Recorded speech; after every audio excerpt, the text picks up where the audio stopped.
A AAA game. Another big AAA game. Oh. Punch. Punch. Punch. AAA punch. Punch. Punch. A beautiful AAA game. Fight the dinosaur. Whoa. Another AAA game. All A's, all capitalized. AAA. This is where it gets interesting.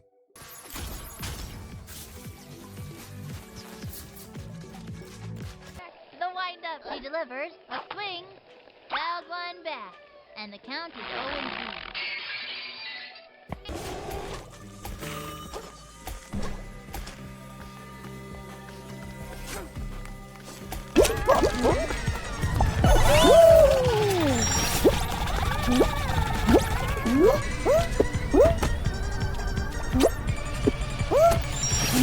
Are you tired of AAA gaming? Most of us are, or maybe it's just some of us. These big AAA and quadruple A Skull and Bones. A lot of these games are coming out and maybe they're half-baked, or maybe they're coming out with microtransactions to make up for the content that should have been delivered to us from day one. Maybe you're just disappointed. Maybe games just don't hit, as the kids say, the same way they used to. You know, back in the old days where you buy a game, you have the disc, the physical media, you pop it in your PS2, your PlayStation 1, your 360, and you just play the game. You have all of it there with you because you bought it, you put down the money, and you got the entire game. So maybe you're just tired at this point. You can only be disappointed so many times before you start to give up a little bit of hope. That right there is why you play indie games. Now, I know for some people, they see indie games and they say, oh, I'm not playing that mobile game. Indie games get a bad rap. A lot of people see them and they say, oh, that's a mobile game. Oh, that belongs on a tablet. Oh, what are you playing on Switch? Oh, I could play that on my microwave. Take Balatro, for example. A poker game turned into a roguelite, which I have played. I finally beat my first run of Balatro, like a full run of all 8 antes, or ante, or whatever you call it, and it was great. It's been nominated for Game of the Year, and yet people steer clear of indie games for some reason. Jusant, or Jusant, however you say it. It's on Game Pass. It takes about 3 to 4 hours to beat, and it's a game strictly climbing up this massive structure, this massive rock, and you learn the story of this game through picking up notes. It's beautiful. The game is incredible. It is on my Game of the Year list, and it only takes 3 to 4 hours to play. So why should you play indie games? Besides being disappointed with AAA games, let's throw that out the window. Let's shelf that and say that's not even part of the equation. Why should you play indie games? Well, one, I'm not going to bury the lead here. Money. Don't you hate in a job interview where you're sitting in front of the interviewer and they ask, so tell me, why do you want this job? And you, with a straight face, either over Zoom or in person, have to say, well, I really love this company and what they do, and I see myself here in the future. Instead of just telling them the truth, I need money. I have bills which need to be paid, and in order to pay them, I need money, and this job will result in money. See, that's what we all want to say, because it is the logical truth. We have bills that need money. In order to get money, we need job. Understand? Because that's the truth. And yet we don't say that. We butter it up and give some spiel about, oh, we can see ourselves growing in the company because we see, you know, our aligned values, which may be the truth. If you're lucky, you may actually find a job where you align with the company and you actually enjoy it. I work a 9 to 5. I enjoy my job. I look forward to getting up every morning and going to work. I am extremely lucky. That is not common. Okay? Most people don't get that. A lot of people don't look forward to their job. They get up and they dread going to work. They dread the moment they step into the workplace until they clock out and they can bolt home money. That's why you should play indie games. I'm playing Forgive Me Father 2. Now, luckily, the company, Byte, and I appreciate y'all, gave me a code to the game. I appreciate you for giving me the Steam key for this game. It's fun. It plays the same way as Doom. You know, if you're familiar with Doom, then you know what you're getting yourself into. But it's, you know, the art style is almost like a comic book. It's great. If you didn't get a Steam key, it's like $20. You know how much AAA games are these days?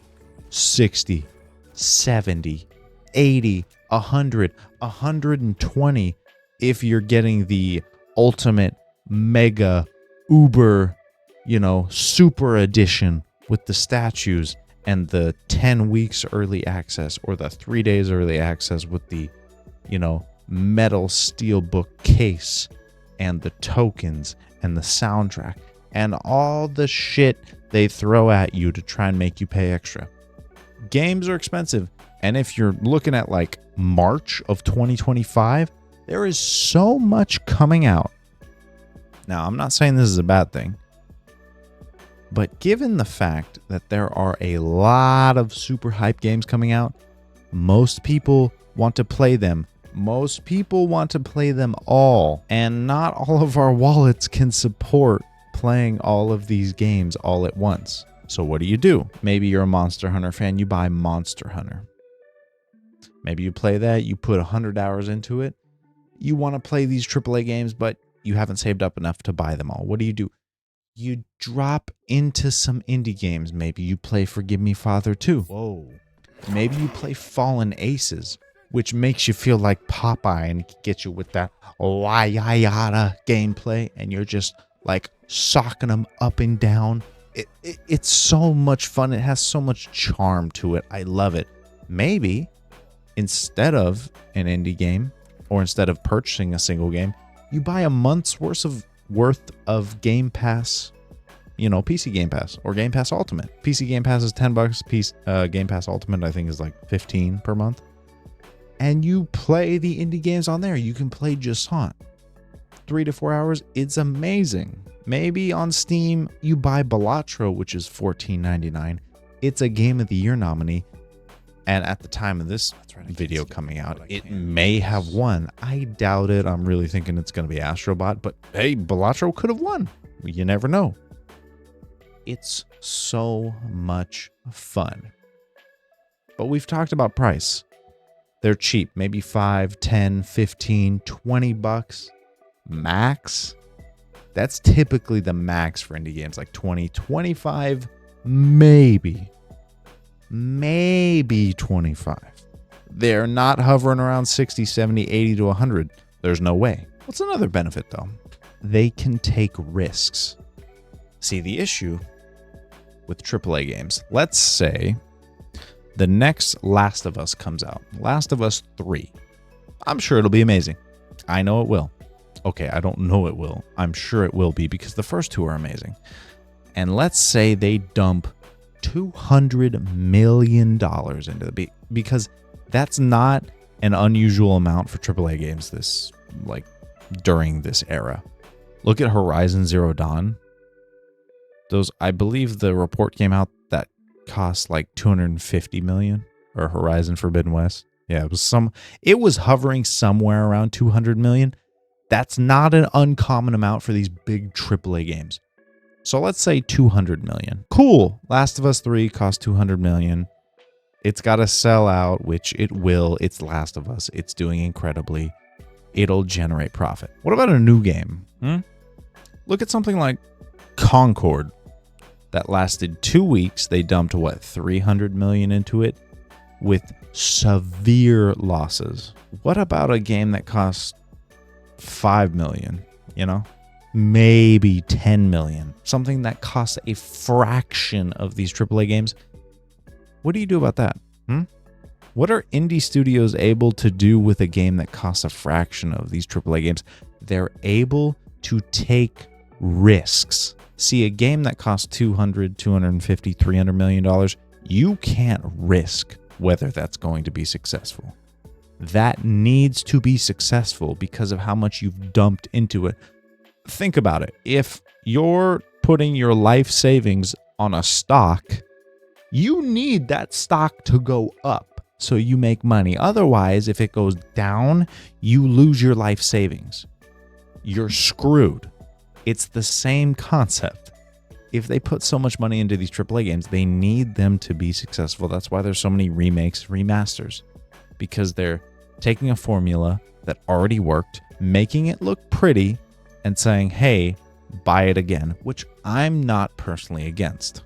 I'm playing through the Resident Evil 4 remake. It looks beautiful. I'm very happy with it, and I'm okay with the money I spent on it. Indie games don't have that issue. Another Crab's Treasure is a Souls-like where you play as a crab, and your armor is your shell, which can be a soda can, a shot glass, a red Solo cup, a golf ball, a sponge. It can be any of these items that have been thrown in the ocean, and it is so much fun.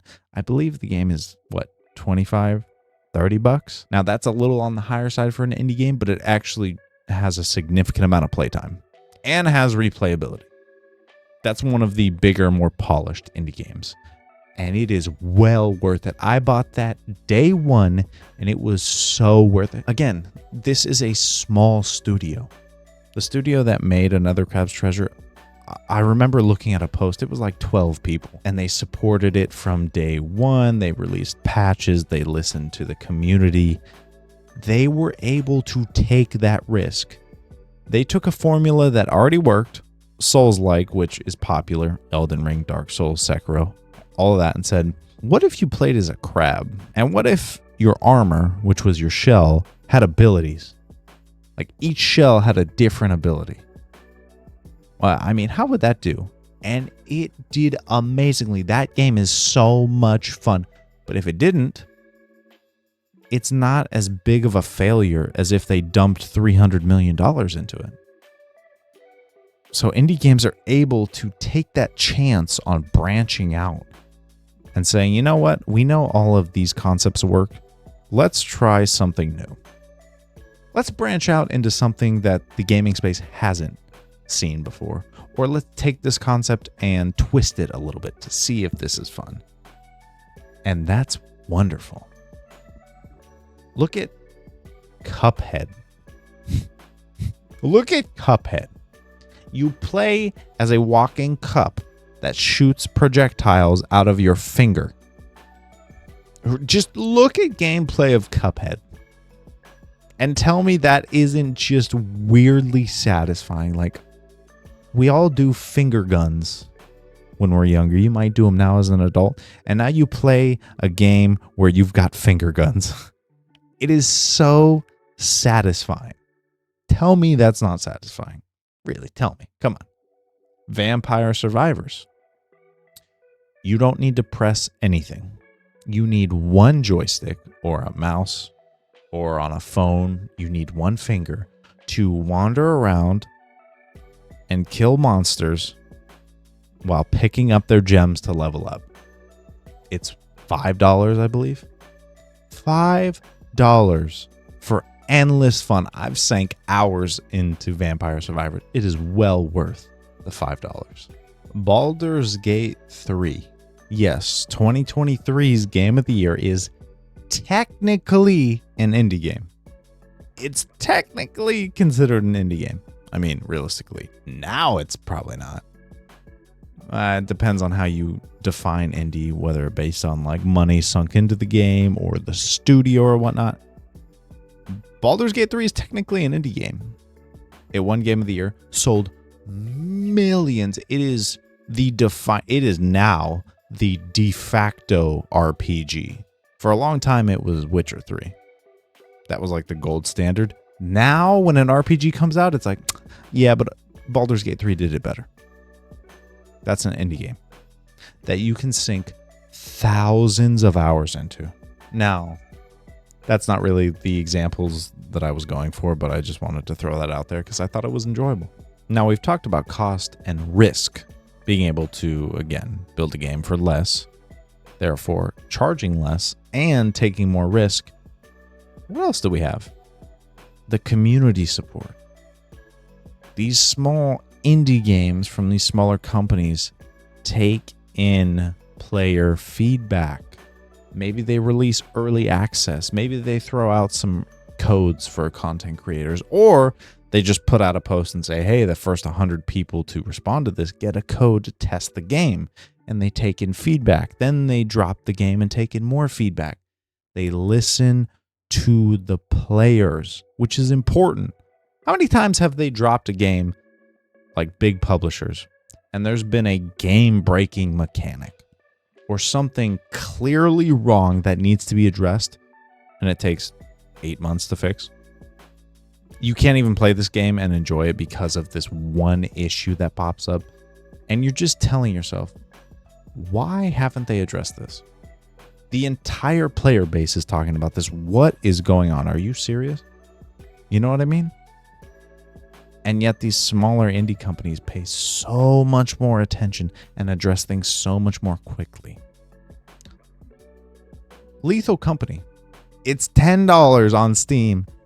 It's a game about filming monsters and filming adventures with your friends.